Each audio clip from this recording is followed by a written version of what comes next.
Hello children, today we are going to see new chapter in science that is about water. Okay, so water.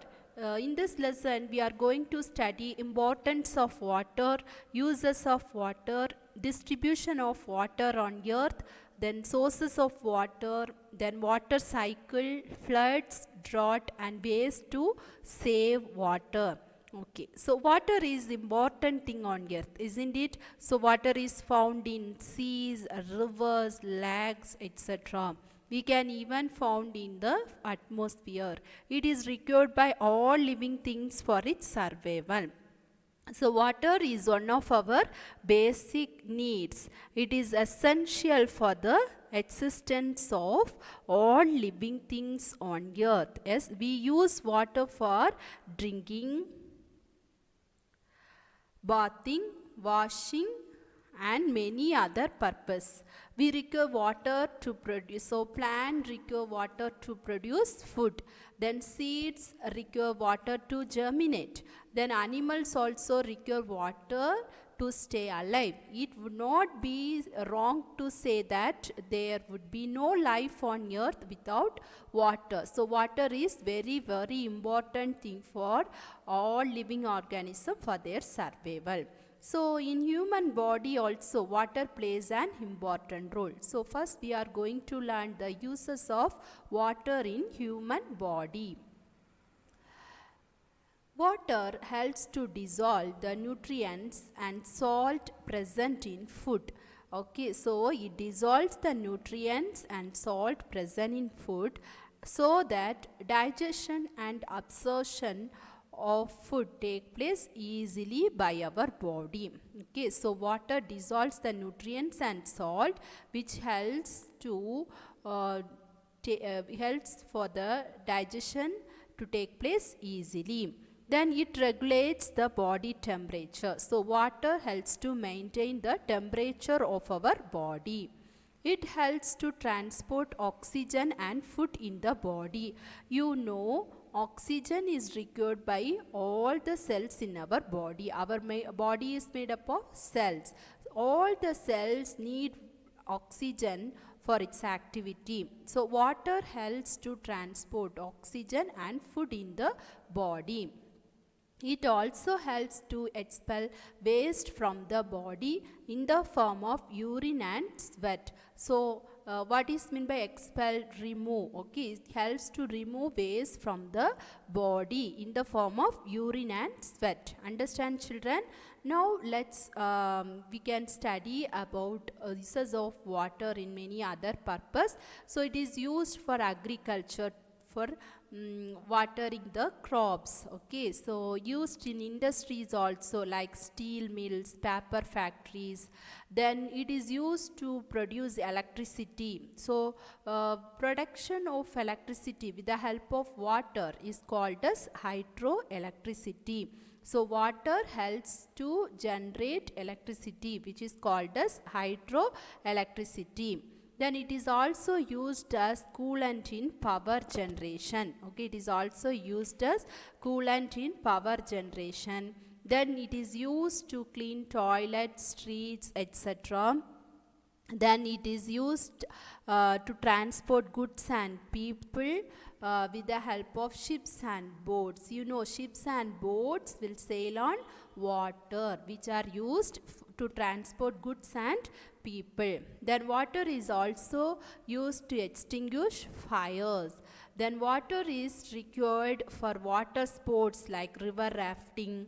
Then it is a universal solvent. Water is used to dissolve many things for various purpose. So here you can see in this diagram distribution of water on earth. So there is about in ocean there is about 97%. So 97% of water is in ocean. Only 3% of water is fresh water. Okay, and in this 3% of fresh water, 79% is available in the form of ice caps and glaciers, and 20% is available in the form of groundwater, and 1% is available in the form of surface fresh water. Okay, and in this accessible surface fresh water, 52% is available in lakes, and 38% is in soil moisture, and 8% is in river, 1% is within living organisms, and 8% is in water vapor. So this is about distribution of water in the world. Okay, understood children? So only there 3% of water is available as fresh water. So it is clear that very little, approximately 0.01% of water is available for human consumption. So there is an urgent need to save water. Okay children? Now we can see about sources of water. So the different sources of water are rainwater, surface water, groundwater, sea water. So rain is the main source of water. It is the purest form of natural water. Okay, so which is the main source of water? Rain. Okay, it is the purest form, but it become impure when it fall down as it mix with the dust particles and germs. Okay children, now next is about surface water. So surface water means it is the water present in oceans, rivers, sea, lakes and ponds. Okay, now rivers and lakes are formed due to the melting of snow on the mountains. Okay, the water in rivers and lakes is dirty because of the presence of germs and mud.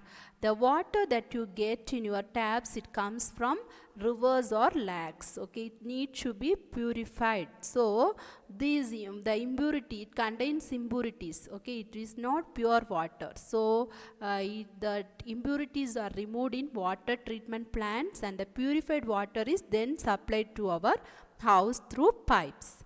Then next one is about sea water. Sea water, you know, all streams and rivers that fall into the sea and add dissolved impurities like salt into it. Okay, so sea water is salty.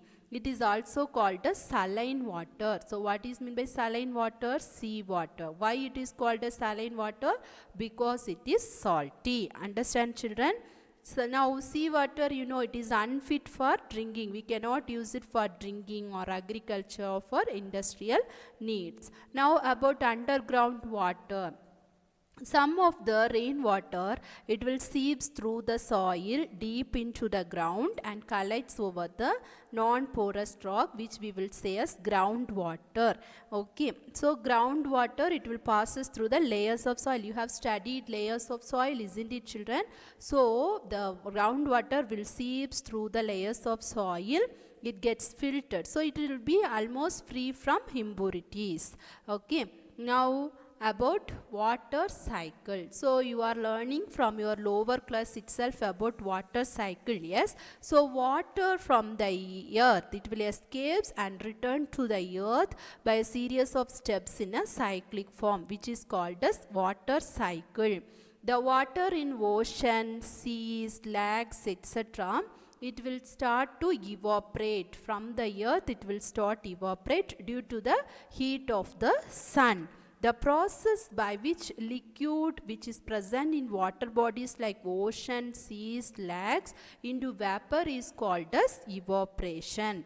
Okay, and what is meant by transpiration? Even plants also release water into the air in the form of water vapor, which is called as transpiration. So due to transpiration and evaporation process, water will rise up in the atmosphere, and on meeting the cool air, it condenses into drops of water, which is called as condensation. Now these drops of water will stick together to form clouds. Okay, to form clouds. Now when the clouds become big and heavy, they fall as rainfall, rain, hail or snow. Okay, so the rain gets collected in seas, lakes, ponds, and it also seeps into the groundwater.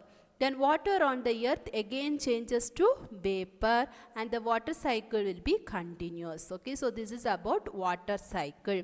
So in water cycle you have studied mainly three processes, that is evaporation, transpiration, condensation. Evaporation means due to the heat of sun from the water bodies, water get evaporated to the atmosphere. Then transpiration means plants also release some amount of water in the form of water vapor, that is called transpiration. Condensation means the water from the earth's surface rises up to the atmosphere where it gets cooled. Again it gets converted into drops of water, which is called as condensation. Okay, understand children? Now let's learn about floods. Due to heavy rain for a long time, the level of water in the river and lakes will rise, which will flow over nearby land, which is called as flood. Okay, so what is meant by flood? Because of heavy rain, the level of water in the river and lakes rises and it will flow over nearby land, is called as floods. Now what are the causes of floods? The floods are caused due to heavy continuous rainfall. Floods are causes due to heavy continuous rainfall. It also the cyclones. If there is cyclone, that means cyclone, you know, heavy rain with the strong wind. Yes. So when there is a cyclone, it also result in flood. Then landslides, which may block the river, so the river water will flow off to the nearby lands, which cause floods. Then tsunami or tidal waves, it also causes flood. Now effects of flood. So due to flood there are some of the ill effects. What are they? Soil erosion. It also destroy the crops. It will cause damage to houses. It will cause loss of life. It will affect communication. When there is flood, it is very difficult to communicate each other. Then there will be the power supply also will be cut off due to the flood. And the drainage site, the sewage water, waste water will get blocked. The drain site for waste water get blocked during floods. Now about drought. When there is no rainfall for a long period, it results in drought. It results in condition called drought. In some regions of India, there will be a very little rainfall occurs in the summer month, which will cause us water shortage, and so that rivers and ponds dry up. So states of Rajasthan, Gujarat, Madhya Pradesh, or especially they often face this drought condition because there is a very less rainfall in these regions. Okay, so states like Rajasthan, Gujarat, Madhya Pradesh, they often face drought condition because of less rainfall. And effects of drought. When there is a drought, due to shortage of water or due to the lack of water, soil becomes dry and hard and begins to crack, and water table, it will goes down. It will decrease the level of water table in the groundwater. Then it will dry up the vegetation, so vegetation dies and there will be a scarcity for food. Scarcity means lack of food. And top fertile layer gets blown away due to the strong winds. People and animals also will die due to the starvation. They will not get enough food. Because of that, there will be a famine. Now how to save water? We can use bucket and mug for bathing instead of using a shower. Okay, you are everyone nowadays we are using shower, isn't it? So instead of using shower, we can use bucket and mug. Using a wet cloth to clean your vehicle. Getting the leaking taps repaired. Closing the taps while brushing teeth. These are some of the ways how we can save water. Okay. Now, one of the important method to save water is rainwater harvesting. What is meant by rainwater harvesting? If there is, it is a method of collecting rainwater from roofs and street corners and storing it for for future use. Okay. So when there is a rainfall, we have to collect the rainwater from roofs and street corners and store it for the future use. That is called rainwater harvesting. There is two ways of rainwater harvesting. They are rooftop rainwater harvesting, roadside rainwater harvesting.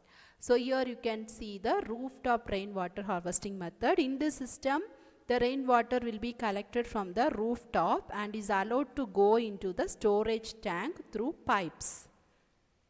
The stored water present in the tank may contain impurities which should be filtered before use. Okay, you can use this water for any purpose but avoid drinking it. Then one more method, one more way of rainwater harvesting is roadside rainwater harvesting.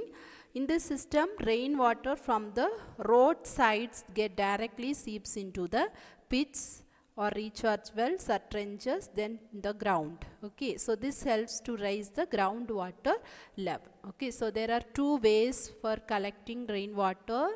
What are they? Rooftop rainwater harvesting and roadside rainwater harvesting. Understood? So this is one of the way to save water. I hope that you all understand about the importance of water and how to save water. If you have any doubt, you can ask children. Thank you.